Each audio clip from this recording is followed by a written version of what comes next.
Welkom iedereen op mijn boekpromotie van mijn nieuwste boek, Inspiring Ikebana.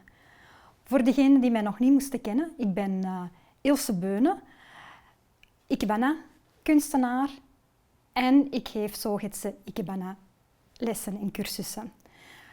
Mijn Ikebana journey is meer dan 30 jaar geleden begonnen in Japan, waar ik 11 jaar gewoond heb. En uiteraard heb ik dus daar Ikebana geleerd en mijn leraarcertificaat behaald. En terug in België heb ik 20 jaar geleden mijn atelier opgestart. Nu, Ikebana, wordt gezegd, is de Japanse wijze van bloemschikken, maar het is eigenlijk meer dan bloemschikken. Alleen, als we naar de kanjis kijken, dan is Ikebana opgebouwd uit leven en bloem. En dat is wat wij doen met Ikebana, ons groenmateriaal een tweede leven geven. Nu, mijn filosofie van Ikebana is, het is voor mij zen, onthaasten, vooral creatief zijn en genieten van de natuur. Nu, lesgeven en delen van Ikebana is mijn passie. En hoe doe ik dat? Ik geef gratis wekelijks een nieuwsbrief in het Nederlands, in het Japans en in het Engels. Ik geef les hier in mijn atelier. Ik geef ook les online via Zoom. Ik heb een videokanaal waar ik Ikebana videolessen op plaats die je op je eigen tempo kan volgen. Ik geef workshops en ik schrijf ook boeken. 6 jaar geleden heeft Stichting Kunstboek mij gevraagd of dat ik een erg toegankelijk voor een breed publiek en praktisch gericht een Ikebana-boek kon maken. En daar is Exploring Ikebana uit ontstaan. En het idee kwam een beetje van hoe dat men in Japan Ikebana-cursussen geeft. En dat is eerst en vooral, je kopieert vooropgestelde configuraties. En hier in mijn boek, in het eerste boek, heb ik dus ook alles stap per stap, verschillende schikkingen uitgelegd, zodat je getriggerd kan worden. En als je dan gebeten bent door de Ikebana-virus, misschien vind je dan bij u in de buurt een leerkracht om het verder te volgen en om zo ook je eigen stijl te ontwikkelen. Eind 2019 vroeg Stichting Kunstboek of ik geïnteresseerd was om een tweede boek te maken. En deze keer mocht ik het thema en de invulling zelf kiezen. En dat is dan Inspiring Ikebana geworden. En waarom Inspiring Ikebana? Het is een klein beetje mijn weg van hoe dat ik geïnspireerd geraak tot aan een afgewerkte Ikebana-schikking. En ik leg dan ook in het boek uit mijn bronnen van inspiratie en hoe dat ik mijn creatief proces. En in het boek zijn er een 40-tal lessen die ook met foto's stap per stap zijn uitgelegd, volgens het thema van mijn creatieve inspiratie. En dat is de natuur, de seizoenen, ook unconventional materials en feestdagen. Het boek is in het Engels, maar we hebben ook digitaal een Nederlandse versie gemaakt van de tekst. Dus voor degenen die geïnteresseerd zijn en je koopt het boek, krijg je ook de digitale versie per e-mail doorgestuurd. Maar nu het belangrijkste. Om een beetje jullie te tonen hoe dat mijn proces werkt, ga ik een aantal schikkingen tonen, een 4 of 5-tal. En daar gaan we nu aan beginnen. Nu, of dat je nu bloem schikt of Ikebana doet, we werken met natuurlijke materialen en dan is het bijna logisch dat de natuur je eerste inspiratiebron is. En voor deze eerste schikking is eigenlijk het seizoen mijn bron van inspiratie. Ik heb in de tuin een grote en al een vrij oude wisteria, blauwe regen. En dat is wat ik ga gebruiken in mijn eerste schikking. Ik zei al, het is een vrij oude wisteria, dus met hele dikke takken en knoesten. En dat sprak mij wel aan, maar natuurlijk kan ik niet. Ik kan wel de uiteinden van de wisteria stukken afknippen, maar niet de dikke gedeelten. En daarom heb ik van droog anderhout ga ik dus gebruiken om mijn wisteria-takken naast te zetten. En dan zo het idee van een bloeiende wisteria-struik weer te geven. Nu, het handige is van deze oude tak dat die nog heel veel zijknoesten heeft, die ik dan kan gebruiken om vast te zetten op mijn vaas.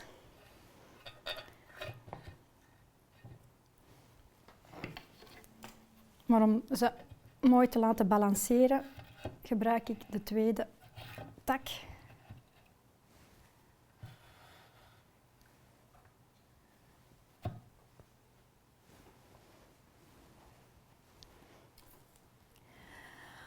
Wisteria is eigenlijk vrij moeilijk om lang te houden, maar je kan er toch 2-3 dagen van genieten. En het is vooral de geur wat dat ik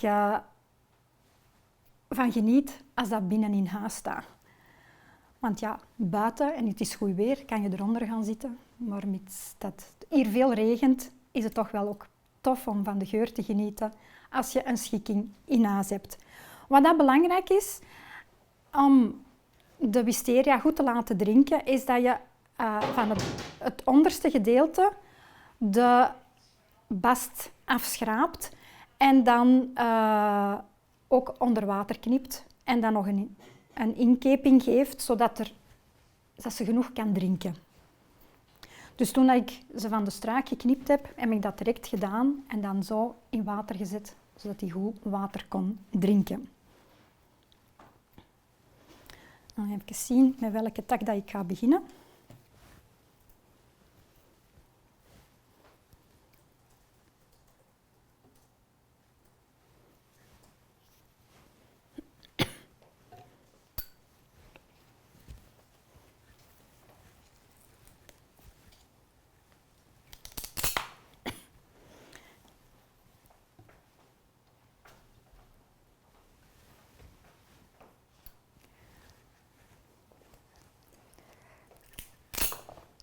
Dus als je op maat knipt, dan is het ook aangewezen in je vaas dat je het uiteinde toch 3 of 5 centimeter van de schors om toe.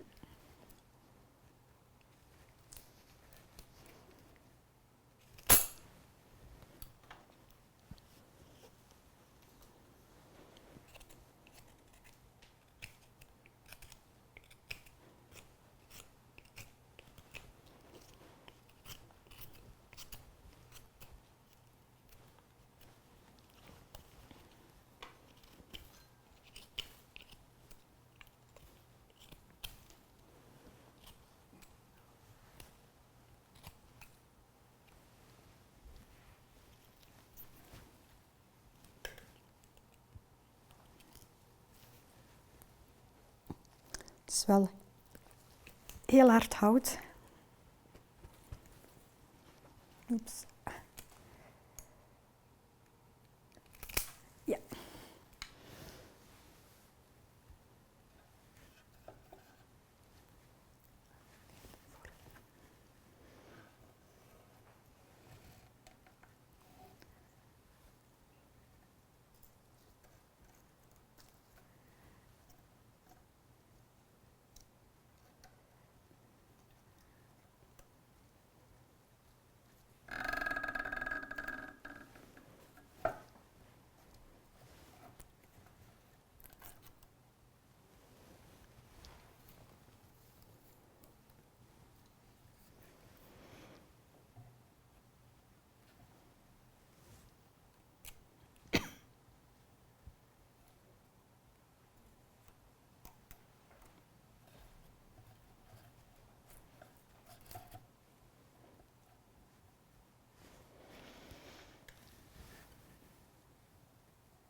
Belangrijk is natuurlijk dat ook de takken direct in water zitten.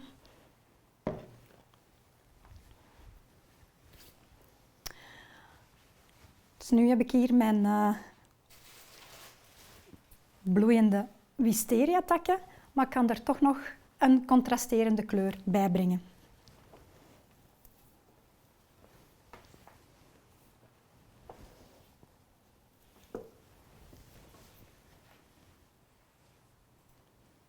En hiervoor ga ik met gerbera werken.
Ja, het zijn grote gerbera's, ze zijn wel prachtig, maar iets moeilijker te balanceren. Oké. Zo, dit is mijn eerste schikking, geïnspireerd door de wisteria boomstruik in de tuin. En vooral ook, niet alleen omdat het zo mooi blauw purper is, maar vooral om de geur die dan ook zalig is om in huis te hebben. Dus we gaan die opzij zetten en dan zet ik alles klaar voor de tweede schikking.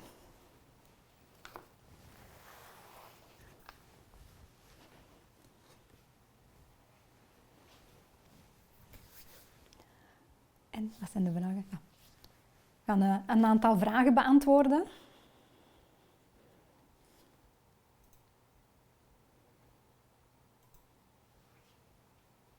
Kies je de vaas in functie van de takken of andersom? Een eerste vraag is, kies je de vaas in functie van de takken of andersom? Ja, dat is een klein beetje afhankelijk. Hier had ik inderdaad wel een zware vaas nodig, omdat ik die met zware takken gewerkt heb om die te houden. En dan was inderdaad de vaas gekozen in functie van mijn materiaal. Maar soms, als je geïnspireerd bent bijvoorbeeld door de vaas, ja, dan begin je vanuit de vaas en dan kies je materiaal dat dan bij de vaas past. Dus het is eigenlijk, ja, je kan nooit zeggen, je doet het zo of zo. Het is echt afhankelijk van je materiaal of je vaas en of je inspiratiebron. Tweede vraag. Hoe lang moet het materiaal zijn ten opzichte van de vaas? Regels zoals bij Ikeno en Ikebang. Er is iemand die vraagt of dat de regels zijn naar de lengte van de takken en lengte van de vaas. In basisschikkingen is dat bij zooghetsen ook. Dan heb je inderdaad je materiaal is in balans en harmonie met je vaas. En dan hebben we 3 afmetingen, groot, middelmatig en klein. En de normale lengte is meestal de lengte, de doormeter van uw vaas, de hoogte van uw vaas en dat maal 1,5. Dat is wat dat meestal wordt toegepast. Maar van het moment dat je freestyle gaat, ben je eigenlijk vrij en is het je gevoel en hoe dat je je schikking in harmonie brengt in zijn geheel. Natuurlijk kan je altijd afgaan op de basisafmetingen, maar je kan er uiteraard van afstappen. Waarom haal je de bast weg van de takken en is dat ook bij andere takken? Er is nog een vraag waarom dat ik de bast weghaal van de takken. In het voorjaar, en vooral bloeiende takken, die drinken heel veel. Dus alles is pas tot leven gekomen en elke tak heeft enorm veel water nodig. En om goed te kunnen laten drinken, neem ik een deel van de schors of bast weg, zodat het naakte hout gemakkelijker water kan opslorpen. En eigenlijk in het voorjaar kan je dat doen met alle bloeiende takken. Dat helpt hen om beter te kunnen drinken. Oké, dat waren de vragen. En nu op naar de volgende schikking. Dit is ook een beetje seizoensgebonden, maar dan vooral ook in Japan is het nu, in mei is eigenlijk irisseizoen. En dan in Japanse tuinen, dan kan je dus over het water op oude vlonders wandelen door de irissen. En het is een beetje dat beeld waar ik door geïnspireerd ben om een schikking te maken. Nu, in Japan zijn dat hele grote irissen, de baardirissen. Maar hier in de bloemenwinkels kan je ook soms baardirissen vinden, maar meestal is het gewoon de Engelse iris die het meest verkocht wordt. En ik kon een groot pak kopen en vandaar dus dat ik deze ga gebruiken. Maar bij deze irissen, daar is het blad ook veel kleiner en smaller dan van de baardirissen. En in dus Japanse schikkingen is het dan, wordt dan het blad heel mooi geschikt en daartussen de irissen gebracht. Ook inderdaad om dat effect van de irissen die in de tuinen in het water staan te bloeien weer te geven. Nu, omdat dat dus moeilijker is met de Engelse iris, ga ik een combinatie doen van lissebladeren, van tifabladeren, dus met de iris.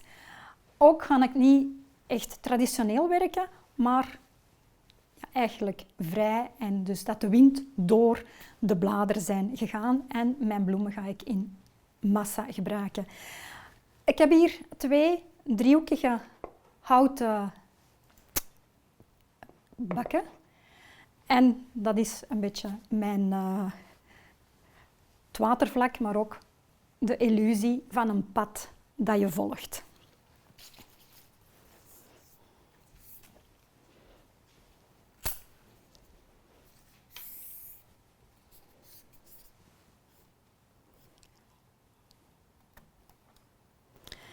Nu kan hier wel wat water in doen, maar omdat het stuk nog moet verzet worden, ga ik dat niet vol met water doen, anders kunnen we het niet meer verzetten.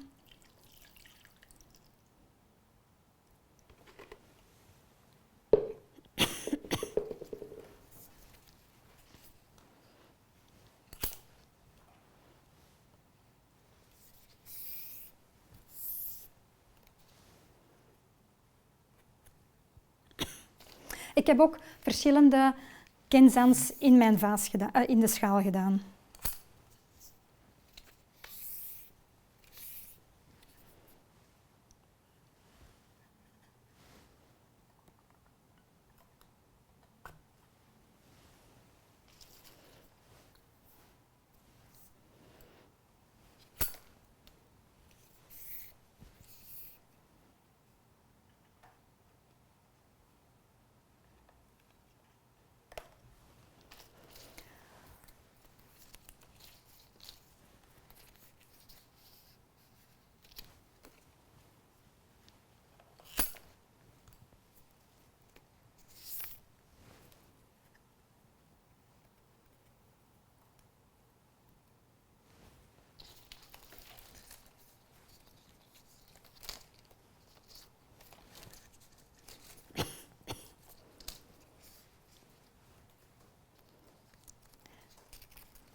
Nu, omdat de tifabladeren, dat is natuurlijk heel smal en dun. Dus ik neem er een paar tezamen om ze dan vast te zetten in de kinzen.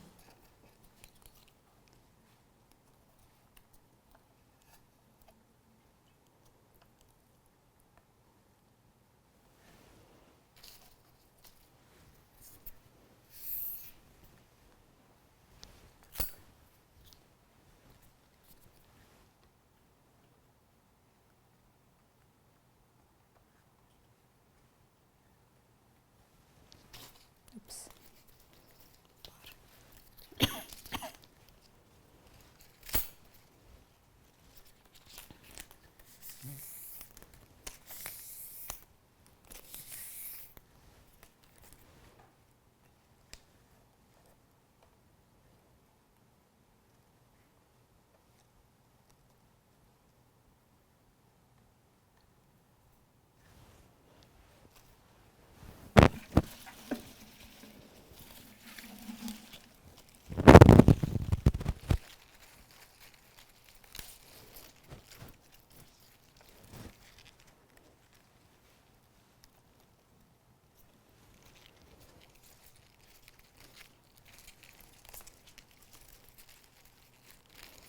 De iris ga ik echt in groep bijeenbrengen. Massa van blauw en geel.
Ik speel ook een beetje met de hoogte van de irissen.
breng ook aan de achterkant een aantal irissen, zodat je de schikking eventueel ook langs alle kanten kan bewonderen.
Oké. Nog een klein beetje groen. Dus je kan echt schikken, zoals in de natuur, maar eigenlijk je eigen interpretatie eraan geven, dan is wat dat zogeheten ikebana eigenlijk inhoudt, is omdat ja, de natuur op zich is prachtig. En dan, om dat dan te gaan nabootsen in een schikking, ja, dat is zeer moeilijk. Maar je kan ermee spelen en je eigen idee of interpretatie aan geven. Dus hier, mijn inspiratiebron was een Japanse iris-staan, maar dan in plaats van met echt de brede irisbladeren en baardiris te werken, heb ik dan met de iris die hier voorradig was en met lissebladeren die, ja, waar de wind doorgegaan is. Zo, dit was mijn tweede schikking. En dan, als er vragen zijn, kan je ze via de chat stellen en ga ik dit opzij zetten en het volgende stuk klaarzetten.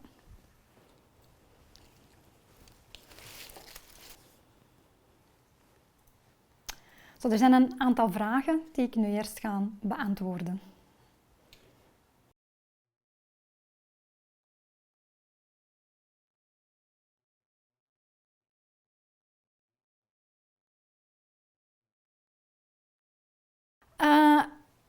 Soms schets ik, maar dan doe ik dat voornamelijk als ik echt hele grote schikkingen maak. Heel veel is op gevoel. Dus van het moment dat ik materiaal in mijn handen heb, dan ja, groeit er iets. Want ikebana, en zeker in Sogetsu ikebana, wordt er eigenlijk heel grote nadruk gelegd op interactie tussen jezelf en je materiaal.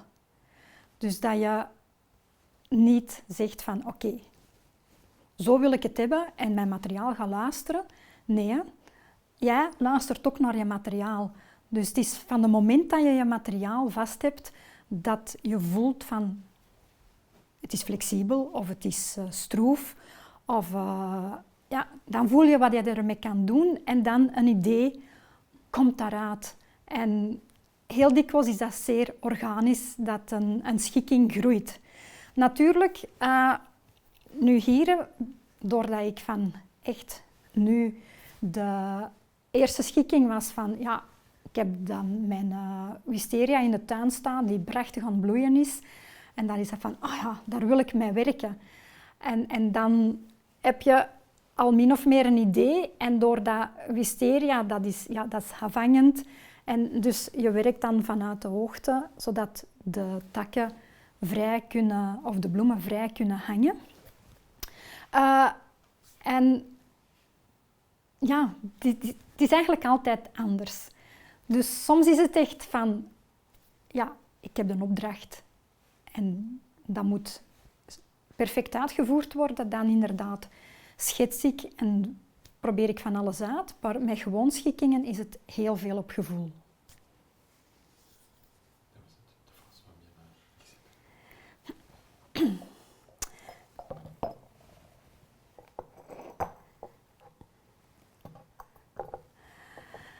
Nu, mijn volgende inspiratiebron is een vaas.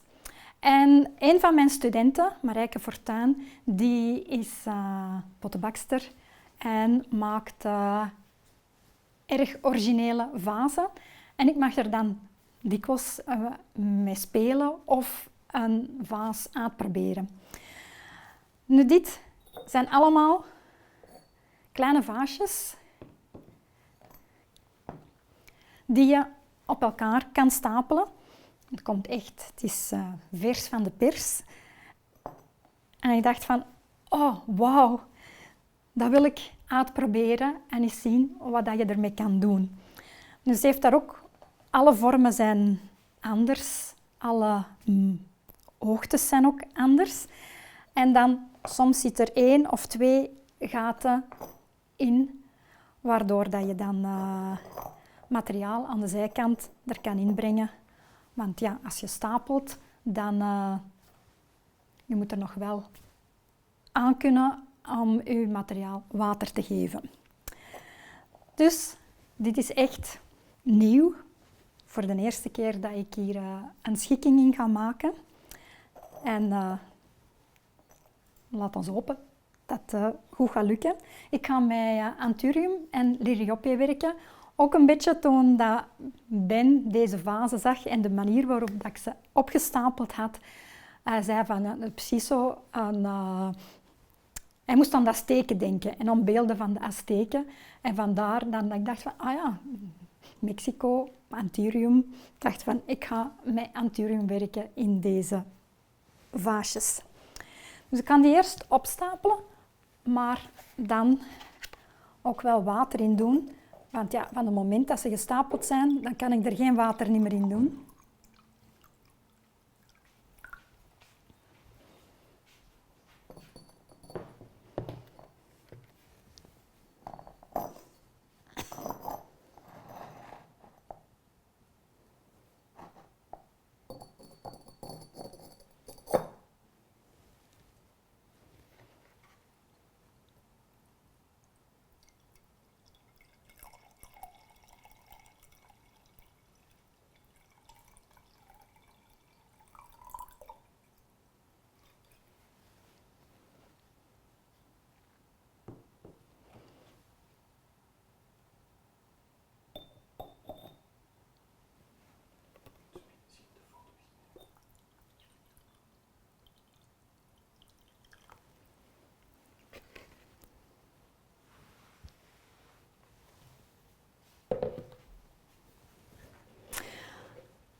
Ik kan nog hoger gaan, maar ik ga hier even wachten en aan mijn schikking beginnen en dan zien hoe dat ik verder ga opbouwen.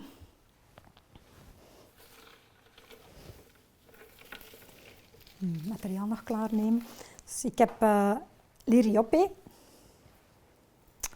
en Anthurium.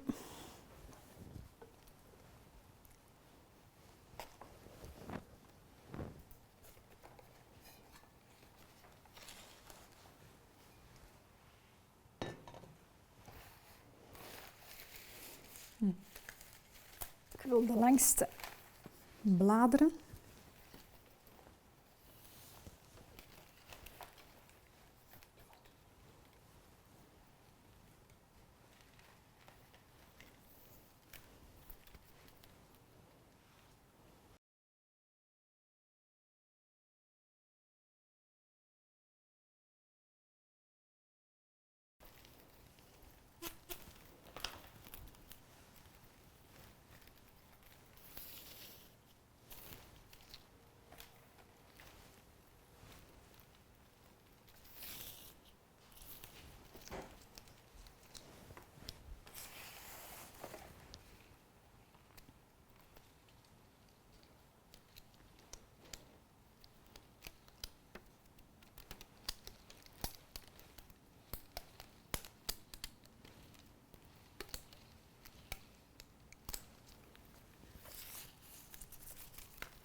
Ja, ik heb die van onder bijeengebonden, om het, ja, dat is gemakkelijker om ze allemaal tezamen te houden. En het plezante is, met al die gaten, dat je dus erdoor kan weven om ja, beweging en ruimte te maken.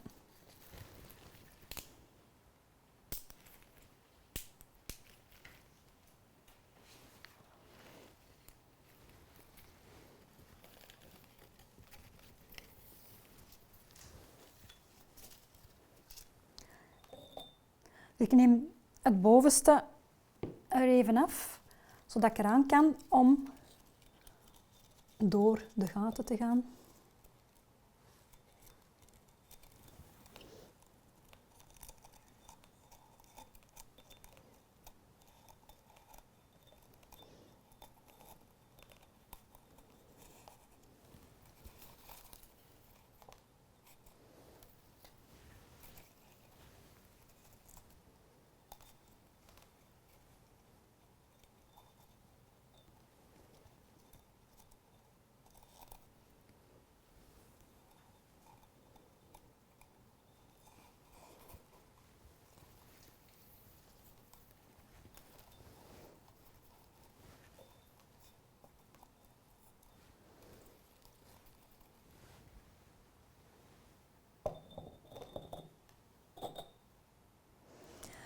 Nu, deze die ga ik zelfs verder mee schikken. Maar ik ga mijn eerste bloem ook al klaar zetten, want het gaat in dezelfde opening als de bladeren.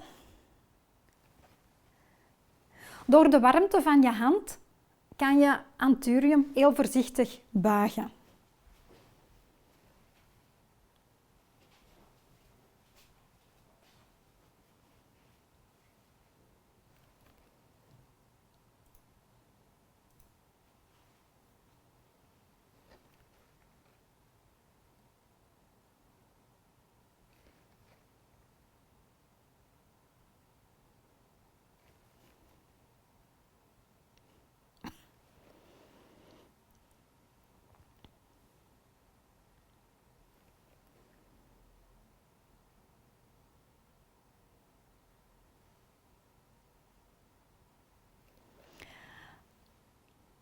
En dat is echt communiceren met je materiaal, luisteren en voelen.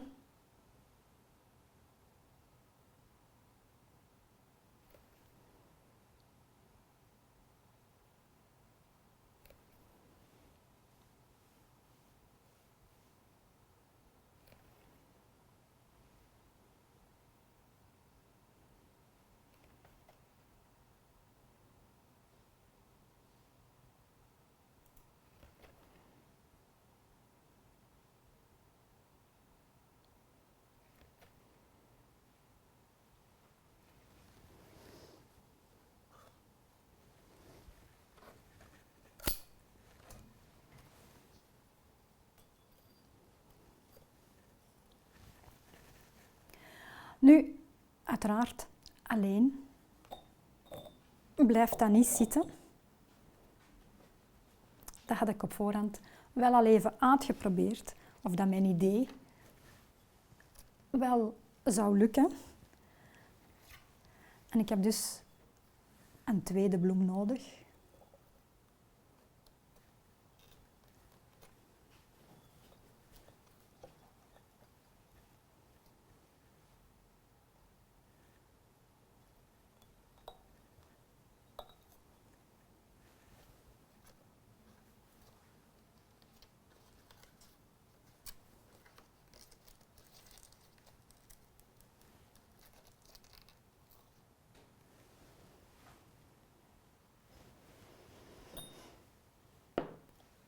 En nu gaan we verder stapelen.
nu ga ik met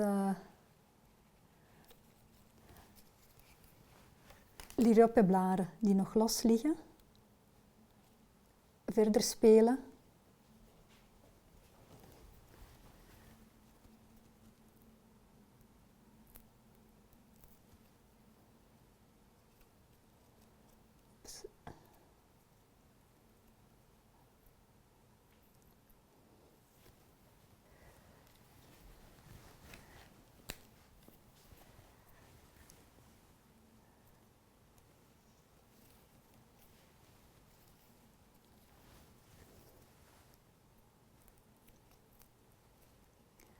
Ik maak dan sleufjes in een vorig grasje, zodat ik de ruimte hier een beetje, of het oppervlakte groter kan maken.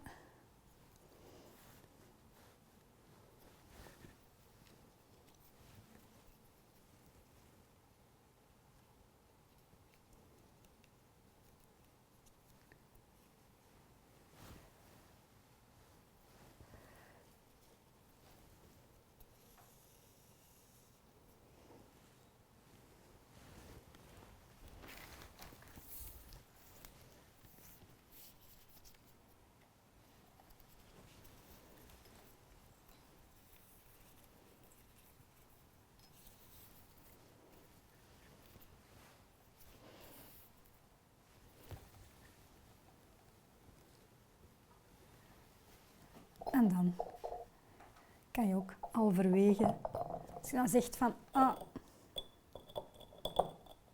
ik wil een opening aan de andere kant.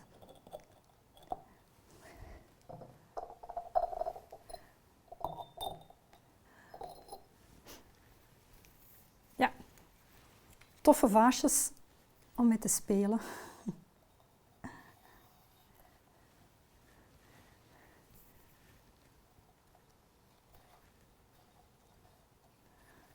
Maar je moet eraan kunnen om door de gaten te steken.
Een beetje te lang.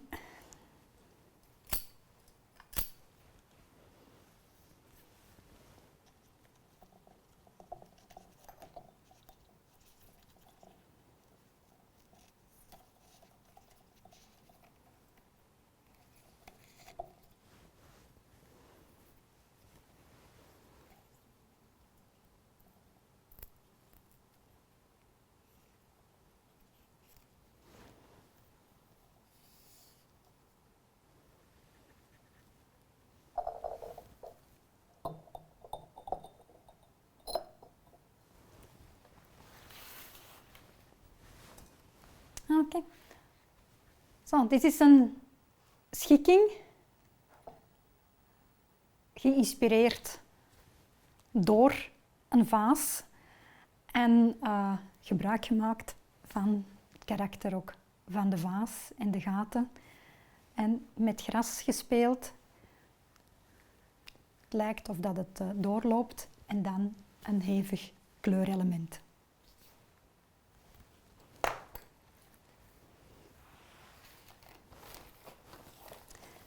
gaan we weer alles opzij zetten voor de volgende schikking.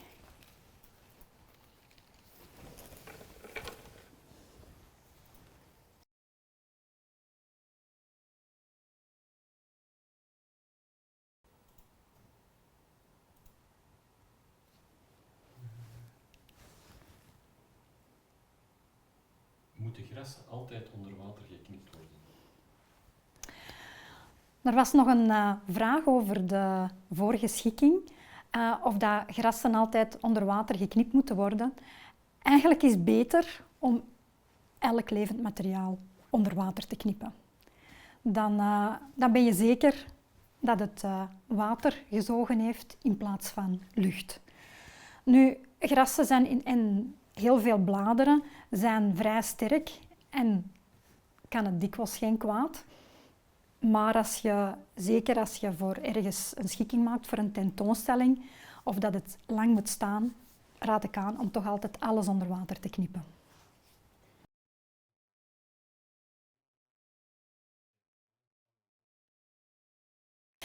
Die vaasjes van de vorige schikking, ja, die zijn allemaal los te gebruiken. Dus ze hebben allemaal, overal kan water in en ze houden inderdaad ook water. Dus je kan het is echt allemaal losse elementen die je kan stapelen, hoe dat je ook maar wilt. En zo heb je telkens ook een ander vaas, dus je kan ze apart. Of als je zegt, ik maak een schikking met gebruikmakend van verschillende vazen, kan het ook. Of je kan echt bouwen. Oké, dan is nu onze volgende schikking en dan ben ik geïnspireerd door unconventional material. En hier heb ik gebruik gemaakt van veren van oude stoelen. Die waren oud en ook niet meer te herstellen. We hebben die uit elkaar gehaald een aantal jaren geleden om weg te doen. En ik dacht van, veren, dat ziet er mij interessant materiaal uit. En die hebben dan ook een hele tijd in een doos gezeten. Dan in 2019 in Finland heb ik meegedaan aan een buitententoonstelling. En, maar ja, je kunt moeilijk al je materiaal van België meebrengen. En dan had iemand, Elisabeth, had mij allerlei materialen voorzien. En er was metaal en ook hele grote veren bij. En dan heb ik buiten een bewegende schikking gemaakt.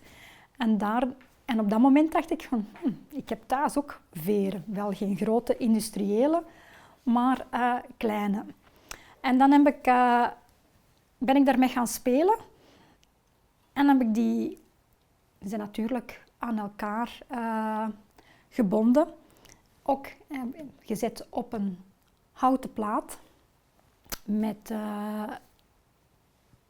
ijzerdraad vastgezet. En ook, want veren zijn koperkleurig, maar er waren er mat en nog een beetje blinkend. Het was allemaal verschillend. En dan heb ik alles zwart gespoten. En glazen buisjes aangebracht om natuurlijk ook groen materiaal in te brengen. Dus het kan gewoon als ornament zo gebruikt worden, maar met groen materiaal ook. En dat is wat ik vandaag ga doen. En als hoofdmateriaal ga ik met seringen werken, ook van de seringenboom uit de tuin. Hier, nadat ik ze geknipt heb, heb ik ook de schors eraf gedaan en direct in water gezet. Die drinken echt heel veel water. De schikking die hier van achter staat, dat is ook met de seringen uit de tuin. En ik zal het er even bij halen.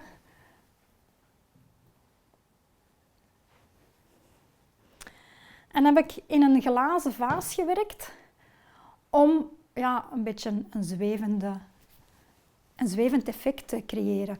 Maar doordat ik de schors er heb afgedaan, blijft het water ook proper. Want deze schikking heb ik gemaakt, denk ik, in het begin van de week. En het water is nog altijd proper. En doordat dan de schors eraf is, heb je witte lijnen in het water, waardoor het ook bijna niet opvalt. Zeker aan de voorkant zie je dus eigenlijk niet hoe dat het geassembleerd is. En creëer je dus een verrassend effect. Dus als je de schors eraf doet, dat helpt ook om je water eigenlijk zuiverder te houden.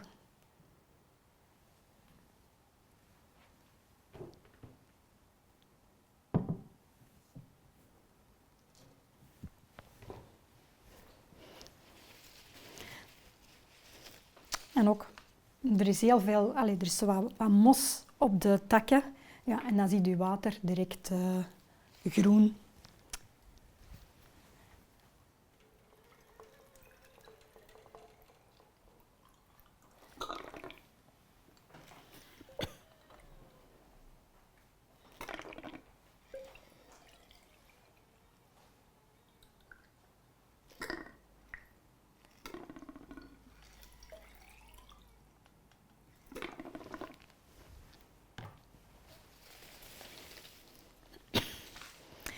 Dus natuurlijk, dat beweegt, moet ik goed luisteren naar het evenwicht van de tak en de zwaarte van de tak. Dus dat is ook een extra uitdaging.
Ik ben even een positie aan het zoeken.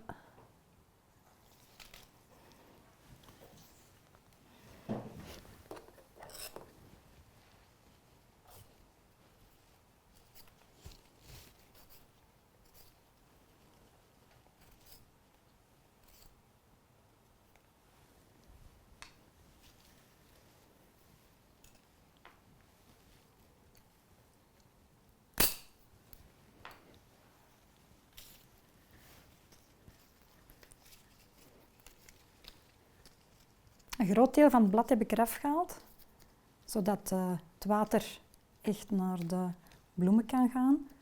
Maar ik hou toch een beetje groen.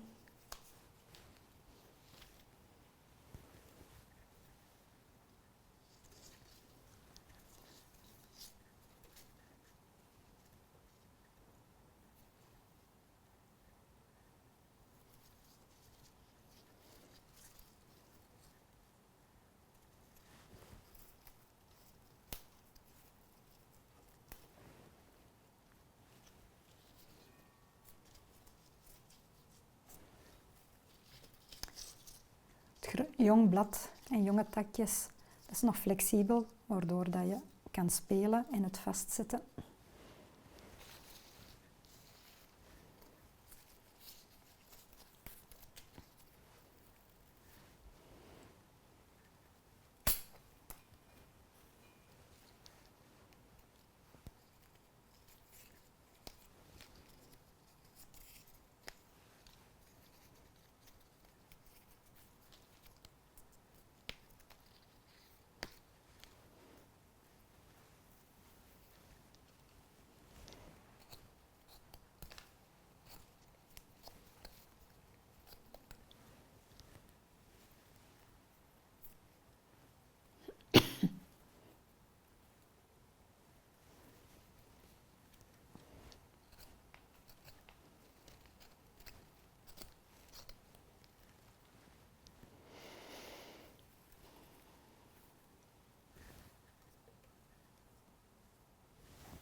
Echt een massa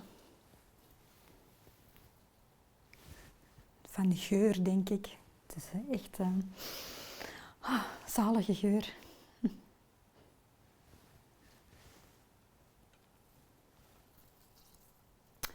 Dat is wel spijtig. Online kan ik niet laten delen in de heerlijke geur.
Dan kan ik een klein beetje geel toevoegen met de vrouwenmantel.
En dan natuurlijk een klein beetje terug evenwicht.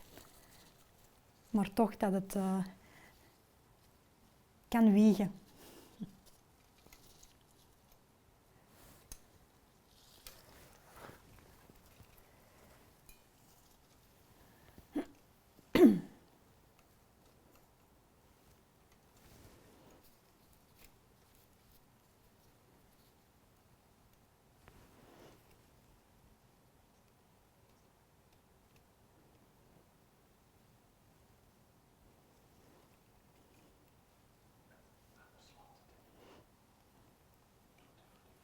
Oké.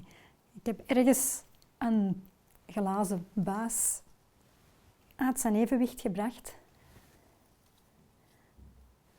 Dus dan moet ik terug evenwicht zoeken.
Okay.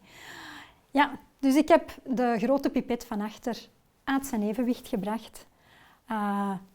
Dus dan moet ik terugzoeken, maar dat gaat dan een beetje te lang duren. Dus dat achteraf op de foto, dan kan je zien dat het terug in evenwicht geraakt. Maar omdat de tijd gaat nogal vrij snel en ik heb nog 1 schikking. Dus ik ga dit opzij zetten en dan achteraf kan je dan op de foto zien als de pipet terug in evenwicht is.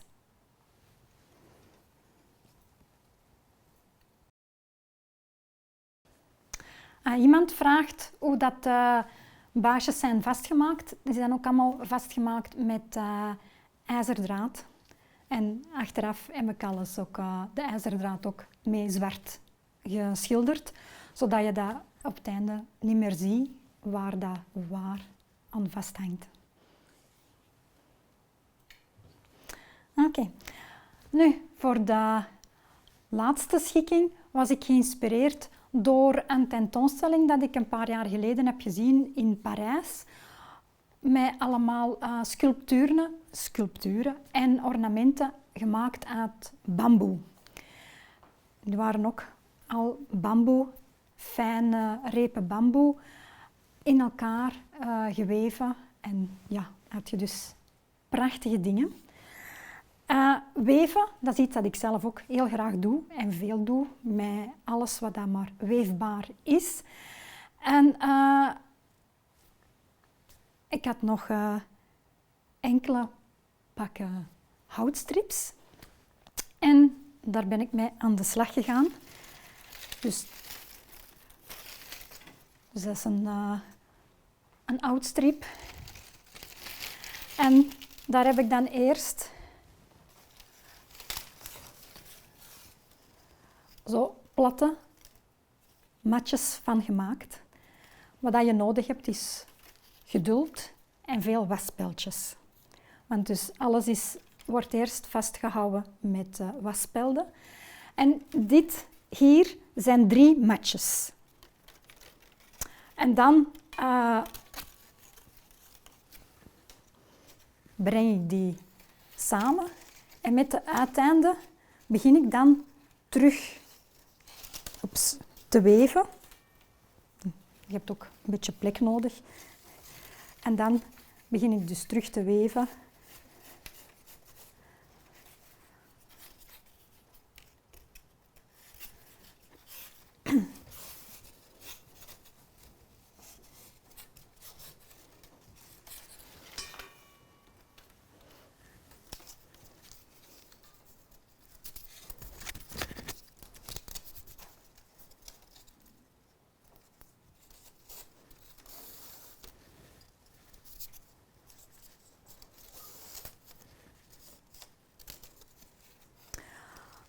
En dan als het belangrijk is dat het niet lost, dan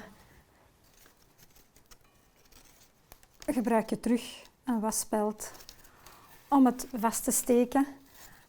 En zo ga ik dus verder. En dan op een gegeven moment breng ik dan het tweede matje erbij. En zo bouw ik verder totdat je een vorm hebt. Nu, dit is gewoon doen. En zien waar dat je uitkomt. Maar ik heb wel gezien op die tentoonstelling, de echte kunstenaars, die maken eerst een volledige 3D-uitvoering op de computer. En weten op voorhand van hoe dat ze moeten weven en welke delen in welke delen passen. Maar ja, dan ben je wel heel lang bezig. Plus, je moet dan ook dat helemaal in 3D moeten kunnen uittekenen. Maar ik ben iemand die eigenlijk eerder op gevoel werkt en dan wel zien waar dat ik uitkom. En dit is dus het resultaat van het in elkaar weven van 3 matjes. En op het einde heb ik wel nog een beetje oranje toegevoegd. En dan gespeeld op een vaas. Ik heb wel verschillende vazen uitgeprobeerd om te zien van wat voor gevoel of welke vaas past eigenlijk het beste. En dan ben ik uitgekomen op een gewoon normale witte vaas, dat de vaas eigenlijk wegvalt. Dat de vaas helemaal niet belangrijk is, want de strips zijn ook wit. En dan krijg je ook weer dat het... want het is eigenlijk nogal het is zeer licht, maar zwaar overkomend. En als dan de vaas eigenlijk wegvalt, dan krijg je toch een licht effect. Dan ga ik even de strips wegleggen.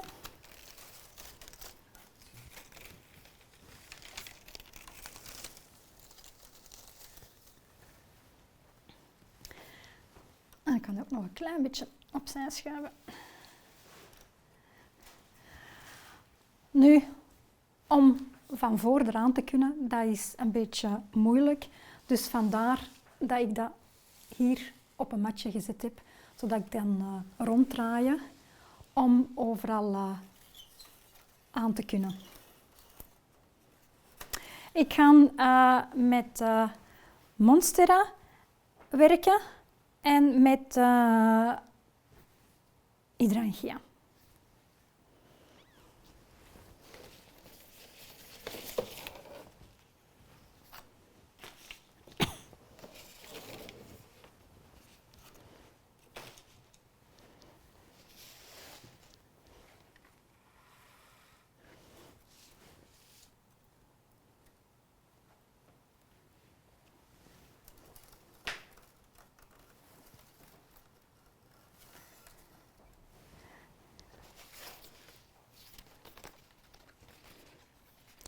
Het eerste materiaal dat ik ga gebruiken zijn de Monstera bladeren.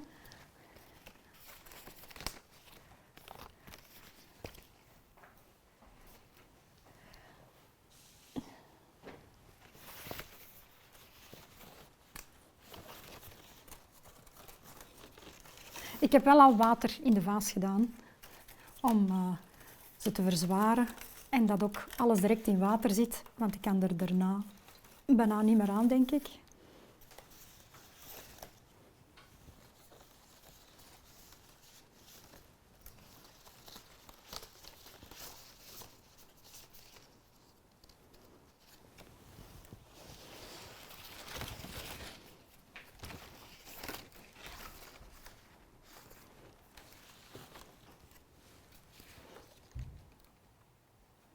Nu, de blaren zijn heel groot, maar ik kan ze voor een stuk ook opvouwen. En vooral de achterkant, omdat dat fris lichtgroen is,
Nu, om de blaren in positie te houden, ga ik met magneetjes werken.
Natuurlijk wil je niet direct op de magneet zien. En dan vouw ik er een ander blad over, zodat je de magneet niet meer ziet.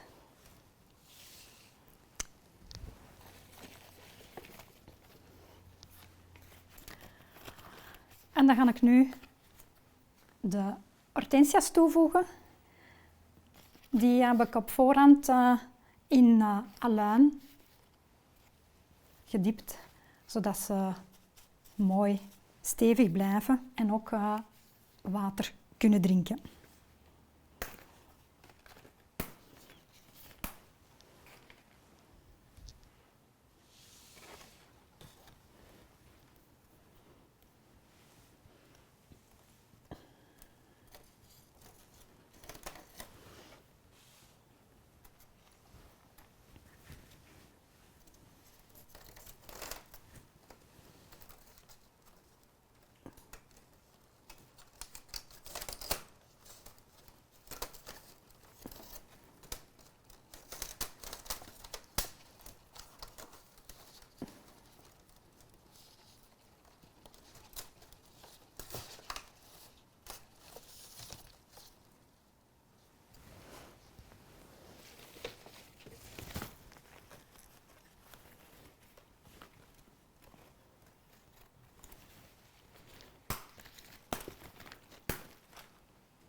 Deze korter gebruiken.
ik kan ook nog een beetje geel bijbrengen.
Oké, ik ben nog 1 blad hier in het midden. En dan kunnen we het ook, denk ik, langs alle kanten bekijken.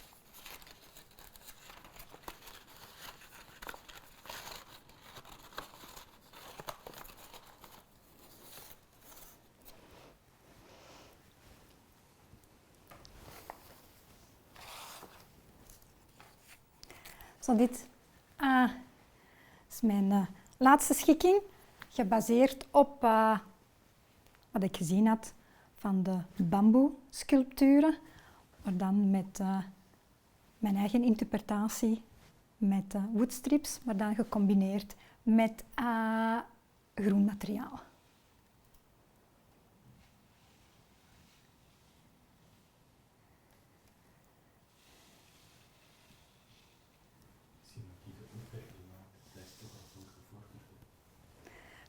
Ja.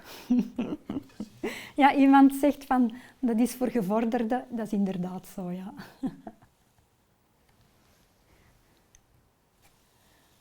Maar dat is hoe dat je kan ook evolueren van het namaken of het kopiëren van schikkingen, om dan stap per stap je eigen stijl te vinden en je eigen manier van werken. Nu, ik hoop dat, het is een beetje heel lang uitgelopen, maar ik hoop toch dat je ervan genoten hebt. En voor zij die nog geen ikebana doen, misschien kan dit een trigger zijn om eraan te beginnen. Voor alle andere ikebanisten, dank u om te kijken. Dat is altijd blij om te weten dat er iemand kijkt. Tot een volgende keer.